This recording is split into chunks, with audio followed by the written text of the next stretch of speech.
Hi,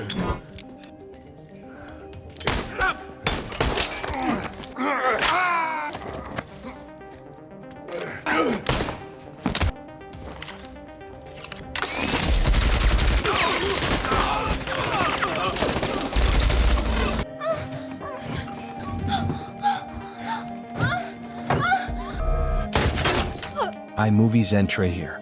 Today I'm going to explain a heist action thriller called Polar 2019. Watch out and take care.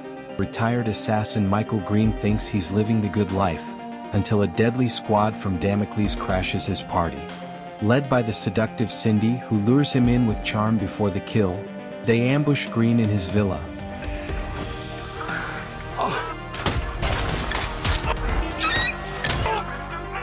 And Green fights back fiercely, wounding one before Cindy finishes him with a point-blank shot. Cut to the squad's getaway, setting the tone for Damocles' ruthless pension scheme run by the sadistic Mr. Blutt, who's killing off retirees to pocket their $8 million payouts. Enter Duncan Vizsla, aka the Black Kaiser, the world's deadliest hitman, counting down to his 50th birthday and retirement in a frozen Montana wilderness. Haunted by flashbacks of a botched job years ago, where he accidentally wiped out a family, sparing only a young girl, Duncan lives a solitary life, anonymously donating to charities. His handler, Vivian, pressures him into one last gig in Belarus.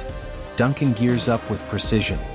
But it's a trap, ambush in a snowy alley, Duncan dodging sniper fire from rooftops, countering with expert marksmanship that drops two assailants in quick succession.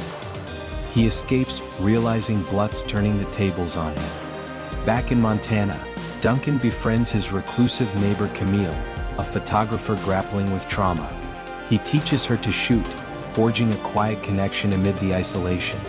Meanwhile, Blutt dispatches the hit squad to track Duncan via his property records. They massacre innocents in other locations tied to him, brutal interrogations and executions, until zeroing in on Montana. Cindy pulls a classic honey trap, faking car trouble to seduce Duncan in his cabin. Things heat up, until the squad bursts in mid-tryst. Duncan, caught off guard but lethal, grabs a hidden knife and stabs Cindy through the throat in a shocking twist. Gunfire shreds the walls. He rolls behind furniture, popping headshots on Carl and Hilda amid splintering wood and blood sprays. Facundo snipes from outside, fists flying in a bone-crunching brawl. Bodies litter the floor. Duncan emerges scarred, his home a war zone. On the run, Duncan seeks out old mentor Porter in a seedy motel. Over drinks, Porter spills on Blutt's scheme but drugs Duncan's whiskey, handing him over to Blutt's goons. Duncan wakes chained in Blutt's opulent mansion, enduring 3 days of sadistic torture. Whips, blades, and a knife snapped off in his gut. Blutt, furious over losing Hilda, gouges out Duncan's eye in a gruesome scene. But overnight, Duncan uses the embedded blade shard to pick his locks, escaping in a rampage, slitting throats silently at first, then unleashing full auto fury on guards, bodies piling in hallways slick with gore. Wounded and one-eyed, Duncan reunites with loyal ally Jasmine, who patches him up in her fortified hideout and arms him to the teeth. Assault rifles, grenades, and remote-controlled machine guns. Flashbacks deepen his pain, revealing Camille as the girl he orphaned, her anonymous benefactor all these years. Duncan calls Vivian, offering a trade, himself for Camille, who's been kidnapped as leverage. At a remote snowy meet, Vivian arrives with Alexei and a dozen henchmen, betraying Duncan on Blutt's orders. But he's prepared. Hidden turrets activate via remote, mowing down the group in a hail of bullets.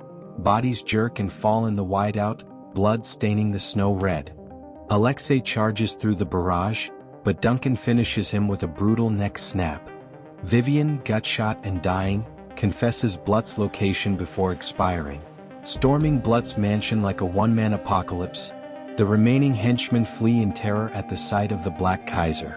Cornering Blutt in his panic room, Duncan withstands a desperate knife attack before decapitating him with a swift stroke, head rolling as Blutt begs for mercy. The Empire falls, Duncan torches the place and heads home. Back in Montana, Camille recovers and confronts Duncan with clippings of her family's massacre, gun in hand. She's the survivor seeking truth about who ordered the hit. Duncan, remorseful, offers his life, but she spares him, demanding partnership instead. He agrees, vowing to uncover the real culprits.